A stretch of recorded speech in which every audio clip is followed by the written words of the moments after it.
Salut à tous, ici Christian Rivard. Je suis accompagné de mon ami Jean-Claude Pomerleau. On va vous parler d'un sujet qui nous tient particulièrement à cœur depuis une bonne année déjà, la péréquation. L'enjeu de la péréquation est revenu à l'ordre du jour, particulièrement lorsque Jason Kenney a évoqué la possibilité de faire un référendum éventuellement lors de son prochain mandat, lors de son mandat présent. Donc, il faut comprendre qu'il y a un contexte qui est peut-être pas évident à saisir, mais il est bien là. Et Jason Kenney a évoqué la possibilité d'ouvrir la Constitution canadienne, d'ouvrir une ronde constitutionnelle. Et ça, Jean-Claude, il y a un seul journaliste au Québec qui a réussi à saisir ça. Oui, c'est l'enjeu que ça soulève, c'est que c'est un engagement électoral pour qu'il utilise en fait la péréquation comme levier pour imposer le passage, c'est ça sa stratégie, de NRJS au Québec. Alors, d'ici ce référendum-là de 2021, en octobre 2021, lui, il va faire pression pour que le Québec accepte le passage. Lui, en contrepartie, il renoncerait à son référendum sur la péréquation. Et on comprend que la résistance ici est telle qu'il va être pogné de respecter son engagement électoral, surtout que il est appuyé massivement en Alberta et que là, il est en train de négocier avec la Saskatchewan pour que cette province-là aussi fasse un référendum même jour avec la même question, donc pour renforcer la position parce que... Et là, Robitaille, c'est un des rares. Exact. Antoine Robitaille, le seul journaliste au Québec à avoir saisi l'enjeu. Lui, il dit que ça va forcer une ronde constitutionnelle. Pourquoi?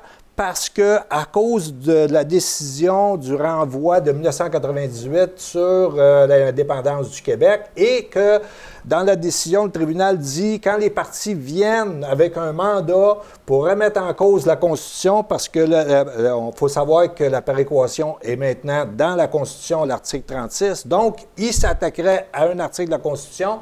Et le fédéral sera obligé de s'asseoir dans une ronde constitutionnelle. Donc, ouvrir une ronde constitutionnelle. C'est ça. Alors donc, ça, c'est la position de l'Alberta qui nous offre une chance historique de revoir la stratégie du Québec des dernières décennies sur ce dossier-là de la péréquation, parce qu'il faut comprendre que la péréquation... Et on va revenir à la position de la CAQ ou d'autres positions aussi, mais la péréquation, c'est venu pour remplacer les impôts qui appartenaient au Québec puis qui ont été cédés durant le temps de la guerre. On va arriver à préciser ça un peu plus, là. Mais là, on a eu... Mais après que Robitaille ait exposé ça dans le Journal de Montréal, ensuite, il y a eu quelques mois, je vous dirais, qui a passé, puis récemment, la CAQ avait déjà, M. Legault avait déjà évoqué, dire « Ah, il faudrait que les Québécois puissent réussir à éliminer la péréquation, devraient, créer plus d'emplois, et ainsi de suite. » Donc ça a toujours été la position de la CAQ de Legault. Mais là, ce qui est arrivé, c'est qu'au dernier, au dernier congrès jeunesse de la CAQ, la jeunesse de la CAQ, ils ont amené ça dans le débat. Et puis, la motion a été battue. Legault, en fait, il est intervenu. Et Legault... il a dit, il n'est pas question de lancer le message qu'on remet en cause le programme. Exact. Ça, il était clair. Oui, c'est ça. Sauf que... il a mal paru un peu. Oui, c'est ça. Mais l'argument vient de, dernièrement, c'est Girard dans le Journal de Montréal qui disait que... Michel Girard, lui, il dit, il n'y a pas le choix. Pourquoi il n'y a pas le choix? Parce que dans les 5 dernières années, on aurait reçu 51 milliards en péréquation et... on serait, si on n'avait pas ça, on serait dans le trou de 30 milliards, etc. Mais là, lui, ça, c'est il fait le constat, Michel Girard, dans le fond, que c'est impossible. Oui, c'est ça. C'est impossible. Alors que La raison, je l'ai expliqué au début, c'est que la péréquation, c'est un programme qui vient remplacer nos impôts. Lui, pour son calcul, Michel Girard, il aurait dû revoir l'ensemble de ces impôts-là, la valeur de ces impôts-là qu'on a envoyés à Ottawa, puis là, il aurait pu faire la différence, puis dire, gars, peut-être qu'on est gagnant, peut-être qu'on est perdant, etc., mais ça joue... Mais être autonome, tu es toujours gagnant. Ben non, mais regarde, c'est pas ça, là. C'est juste ça, c'est des logiques de comptable. Hein? Alors qu'on est dans la politique, et il y en a qui ont compris ça. Mais ce que ça démontre, dans le fond, c'est que M. Legault a peut-être pas fait tout l'ensemble...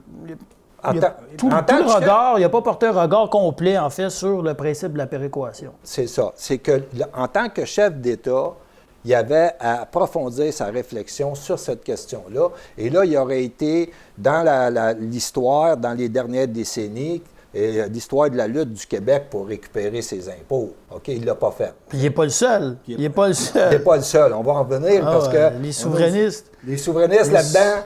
Les souverainistes, ils... Aussi coupés de leur histoire. Ben ouais, en fait, c'est qu'ils protègent la péréquation. C'est un peu incohérent. Ben, c'est parce que la position qu'il a prise, regarde, on a des positions. On a la position de... Regarde, nous, on a produit justement un document, la petite équipe de Vigile, que toi, tu as été livré aux autres instances du Bloc.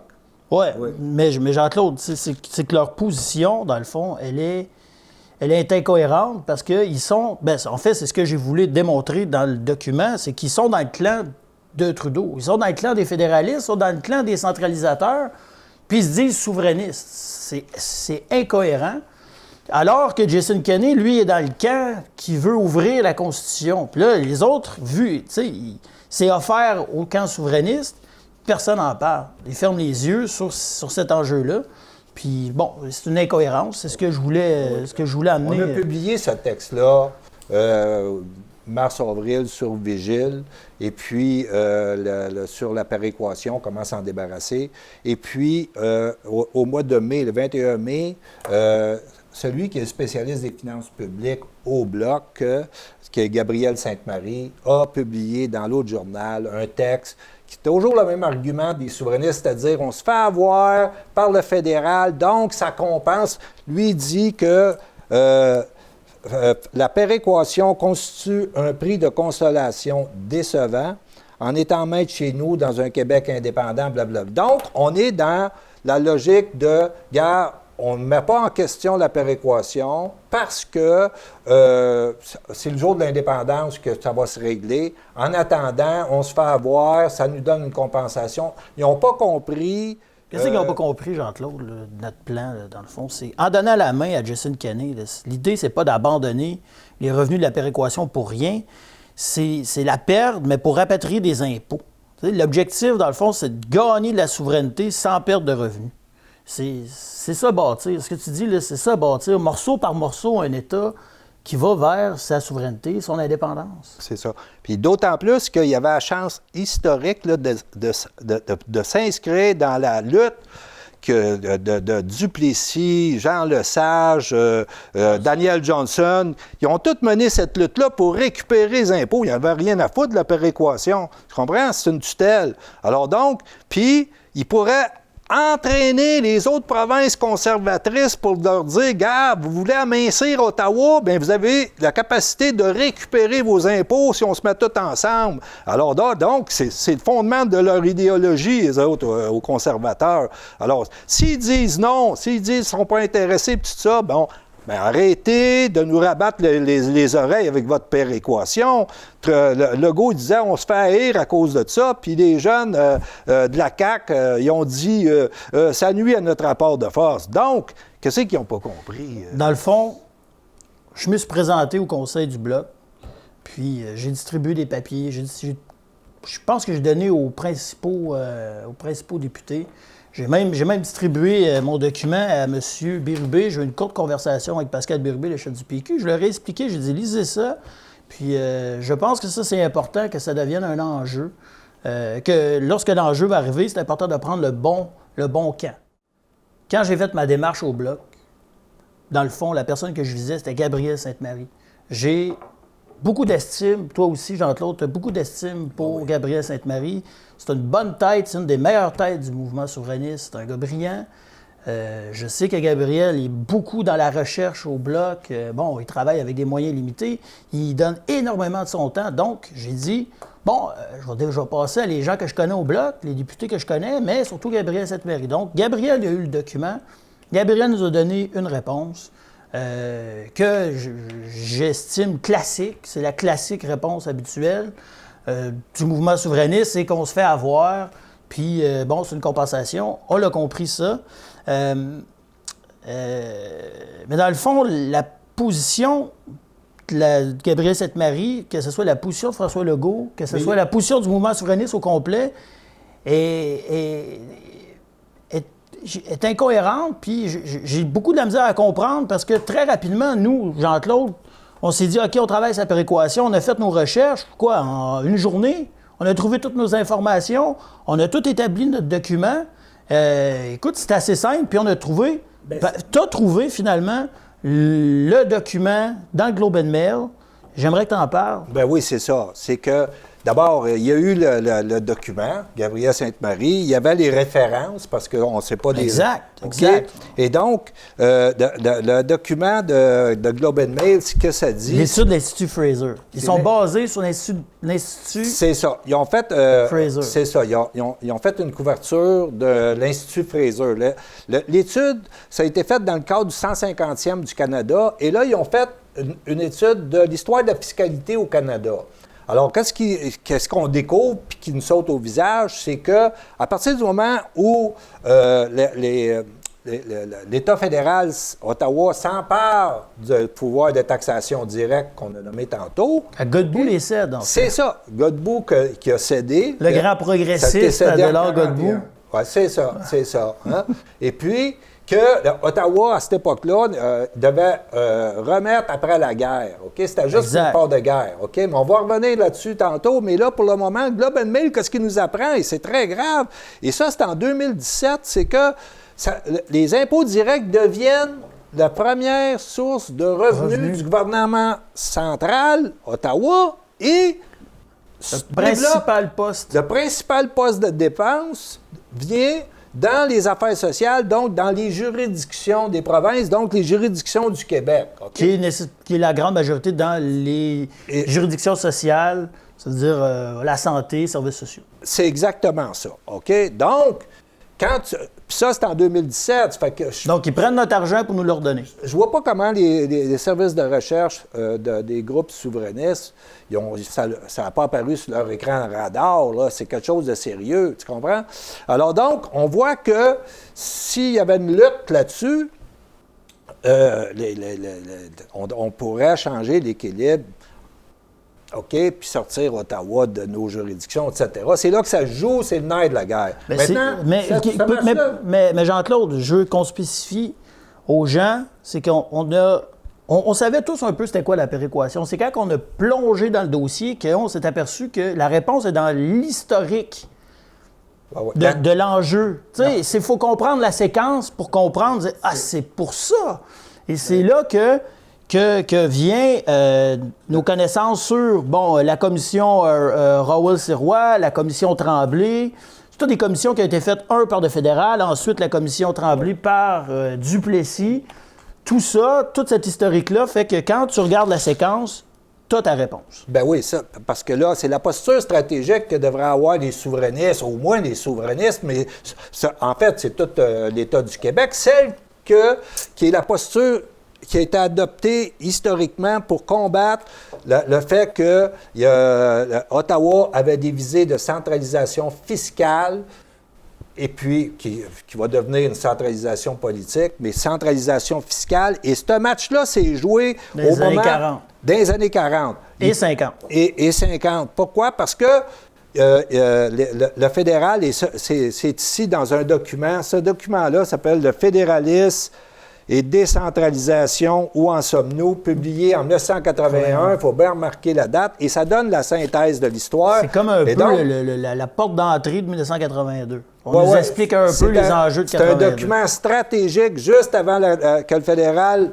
produit juste avant la Constitution de 82, très important de le retenir. Et donc là, ce qu'ils ont fait, le fédéral, c'est que dans les années 40, ils savaient qu'ils n'allaient pas remettre les impôts après la guerre. Alors, ils sont fait une commission royale d'enquête pour se bâtir un argumentaire. Pour justifier tout ça. Pour justifier tout ça. Justifier la centralisation. C'est ça. C'est la commission Rowell-Sirois, OK, qu'on peut voir sur Wikipédia. Facilement, tu peux trouver c'est ça.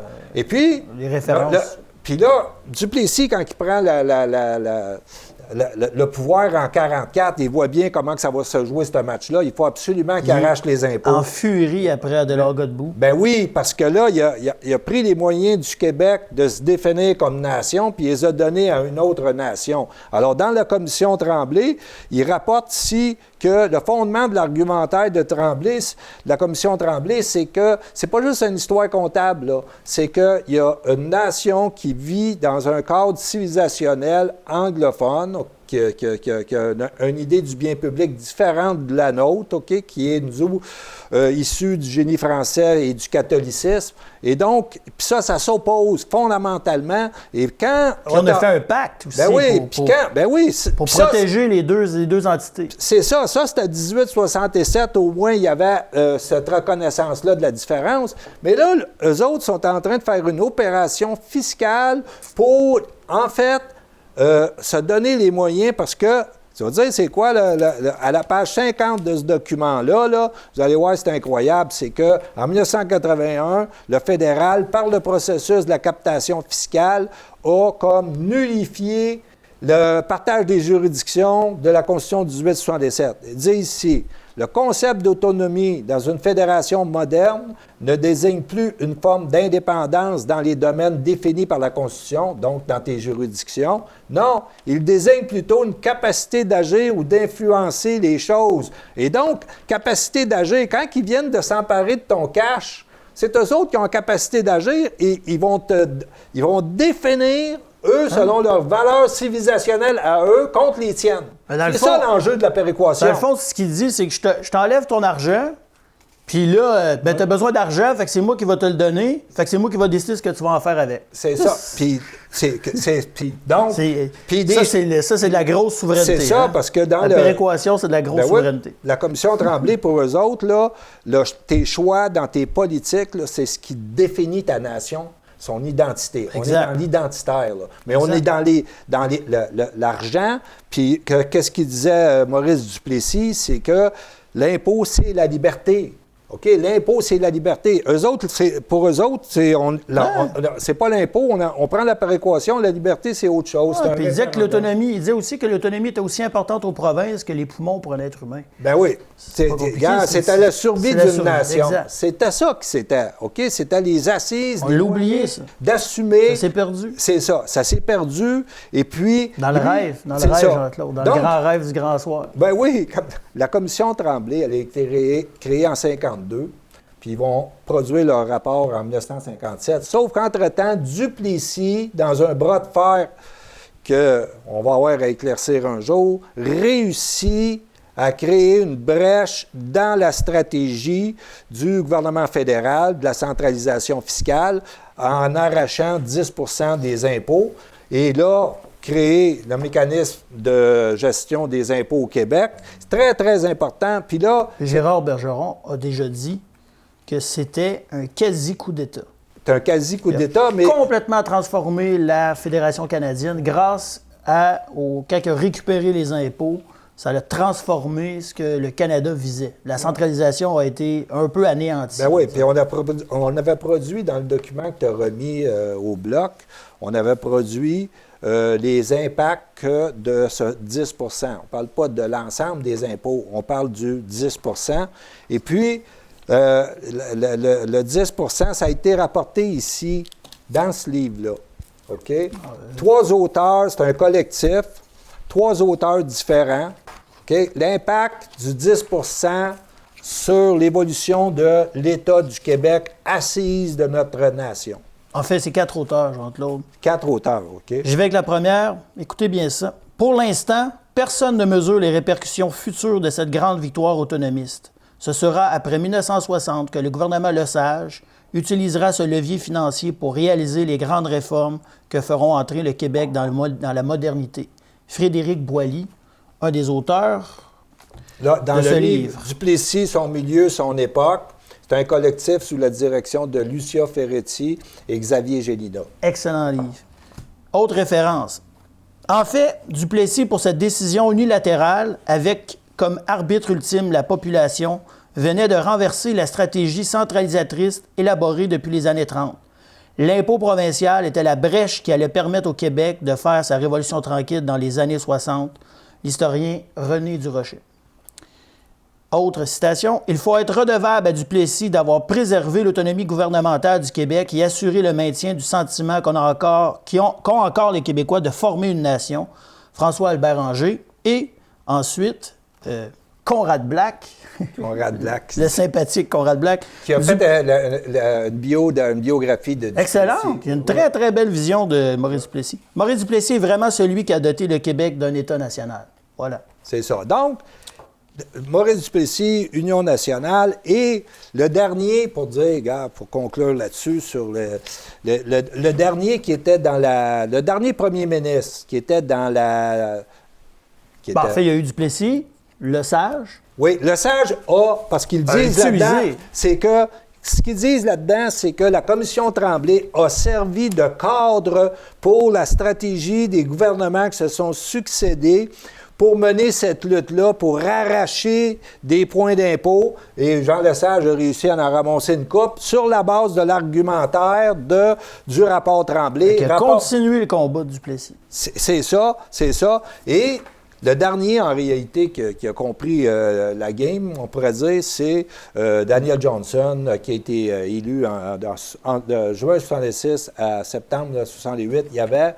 Il était dans la fameuse conférence qui allait avoir lieu à Toronto en 1977. Il a proposé quelque chose. Ben oui, la position du Québec à ce moment-là réclame l'usage à 100% des 3 grands impôts directs, impôt sur le revenu, personnel, impôt sur le revenu des sociétés et des droits de succession. Cette réclamation se fonde sur un transfert de champs fiscaux du fédéral vers les provinces et sur le rapatriement des programmes fédéraux dans le champ de compétences provinciales. Voilà. Mais c'était de l'autonomie. Alors, c'est l'aboutissement de l'autonomie. Un des aboutissements, c'était de rapatrier 100% des impôts des particuliers, 100% des impôts des entreprises et 100% des impôts des successions. C'est lors de cette élection qu'il a publié « Égalité ou indépendance ». OK? Et ça, cette posture-là, elle est 1000 fois plus souverainiste que tout ce qu'on a entendu par les ténors souverainistes depuis 1970. Sais-tu pourquoi? Parce que la souveraineté, c'est pas sortir le Québec du Canada, c'est sortir le Canada du Québec. Exact. C'est tout. Écoute, t'es sortis. Mais ça, on l'entend par certaines personnes du mouvement souverainiste, on l'entend, cette phrase-là. Bon. Mais c'est ça. Il faut le faire. C'est ça.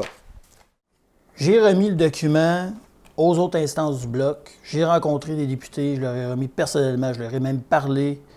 Tout ce qu'on vient de vous dire, en fait, tout ce qui a été dit là, présentement, tout est dans le document. Toutes les références sont là. Ils ont en fait toutes les informations pour comprendre ce qu'on vient de dire. L'importance de l'enjeu. L'importance de l'enjeu. Mais il passe à côté.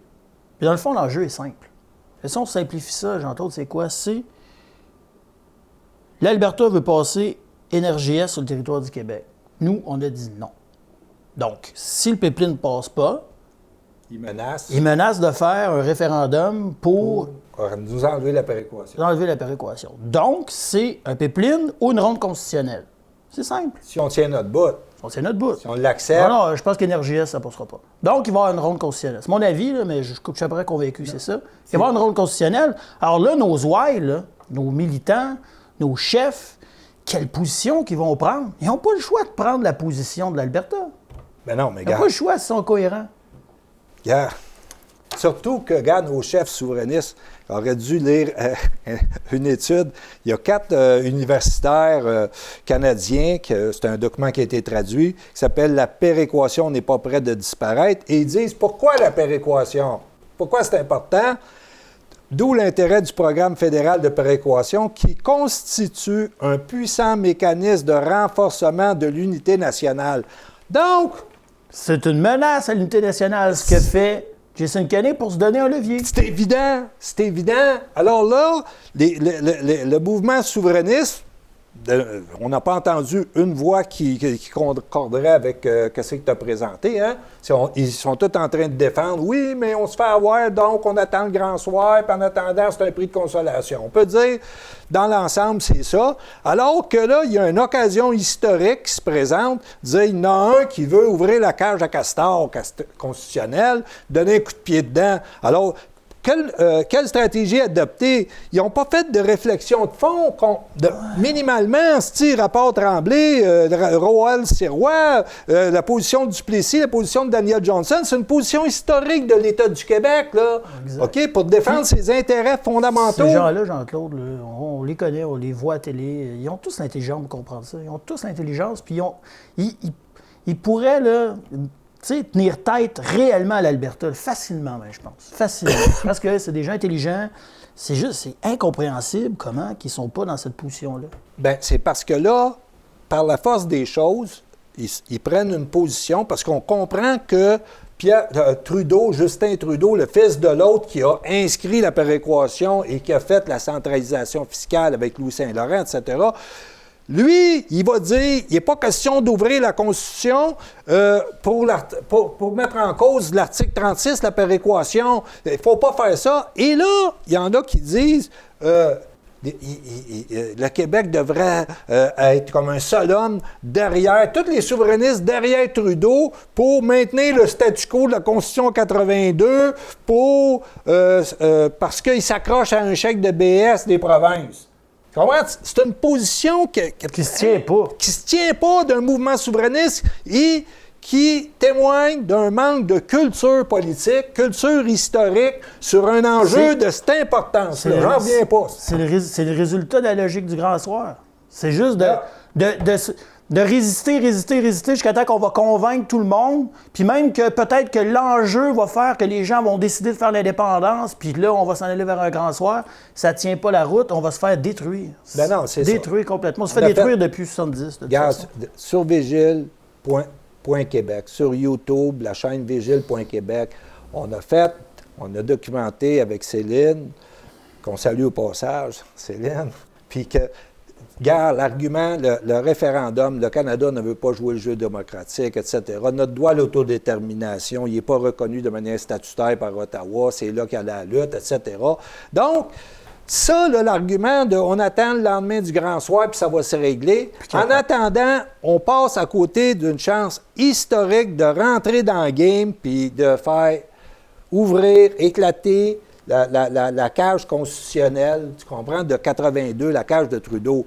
Qu'eux autres soient des alliés objectifs, les souverainistes avec Trudeau, là, yeah, ça montre que... Tu sais, on lit beaucoup d'archives. J'ai de la difficulté. On lit beaucoup d'archives. On lit beaucoup d'archives. Il y a des thérapeutes qui peuvent nous aider. Oui, lire les archives, ça fait du bien. Oui. On lit beaucoup d'archives, puis... Tu sais, c'est comme les Duplessis, Lesage, même Lesage, Johnson, ça levait le poing. C'est toujours contre le fédéral. C'est toujours en train de parler contre le fédéral. Ils défendaient réellement l'autonomie provinciale. Aujourd'hui, c'est les pistes cyclables. Je suis plus capable. Moi, je suis plus capable. Ça me dérange. Puis, je crois que, en fait, heureusement, les circonstances fait qu'il y a quelqu'un qui va falloir qui se lève puis qui se mette le nez là-dedans. Puis ça va se faire. Sauf que, pour l'instant, bon, il se passe quoi? Puis je crains aussi que ça se peut qu'il y ait dans le clan de Trudeau. Bien là, pour le moment, c'est leur position, OK? Alors donc, il faut prendre acte de ça, là. Ce sont des alliés objectifs de Justin Trudeau pour maintenir le statu quo, pour collecter un chèque de BS. Rapatrier des pouvoirs en immigration, c'est une belle chose. Rapatrier des pouvoirs pour le français, c'est une belle chose. Alors, rapatrier... Avoir un impôt unique, c'est une belle chose. Développer la mécanique pour l'impôt, c'est parfait, ça, mais c'est pas... On va pas au bout. On va pas au bout de la lutte. On va pas au bout de la logique. Duplessis résume tout. L'impôt, c'est la liberté. Exact. C'est les moyens. Regarde, sors d'ici, on fait nos affaires. Et puis, la logique référendaire fait en sorte qu'ils disent on va attendre le grand soir. Et si on faisait cette stratégie-là, pour les souverainistes référendistes, idéalistes du grand soir, ça serait améliorer le Canada et donc nuire à l'argumentaire pour convaincre les gens de voter oui au référendum, un référendum gagnant qui mènerait nulle part. Là-dedans, la grande lacune là, de ce mouvement-là, c'est qu'on l'a vu Duplessis, Daniel Johnson ou Jean Lesage, c'était des gens qui avaient le sens de l'État, une doctrine d'État, une pensée de l'État, OK? Et donc, les autres ne sont plus là-dedans. Là. Ils n'ont aucune idée là, que la souveraineté, c'est d'abord et avant tout une affaire d'État. On a eu quelques flashs avec Jean-François Lisée, mais c'était du maquillage. Ben oui, on s'est rendu compte de ça. Politique spectacle. C'est ça, exactement. Donc, l'État, dans le fond, c'est fondamental. C'est défendre son État. Puis l'État doit avoir des impôts pour être fort, Puis, pour fonctionner. Tu changes l'équilibre à partir du moment où tu prends leur potentiel, tu le transfères du côté du Québec, tu les affaiblis, tu les sors de tes juridictions, tu viens de changer l'équilibre des rapports de force et, ultimement, c'est les rapports de force favorables qui font qu'il y a un changement de statut d'État. Tu sais, de Québec à État souverain. C'est là que ça va se jouer, OK? Parce que pour le fédéral, tu comprends-tu? La force prime le droit. Ils s'en foutent, OK? Alors, c'est évident que Trudeau va défendre la péréquation, puis il va tout faire pour bloquer ce qui arrive à l'Ouest, le vent de l'Ouest. Puis le vent de l'Ouest, il se lève, puis regarde, il va y avoir beaucoup de monde. Surtout, ça va sentir le carbone. Surtout si Trudeau est élu à l'élection fédérale au mois d'octobre. OK? La réaction dans l'Ouest. OK? Mot de la fin, Jean-Claude, je te laisse finir. C'est une occasion historique. On est en train de passer à côté. Ça fait que nous autres, on a fait un petit effort pour dire au monde, donc faites donc un effort pour approfondir votre réflexion stratégique là-dessus. Alors, à la prochaine.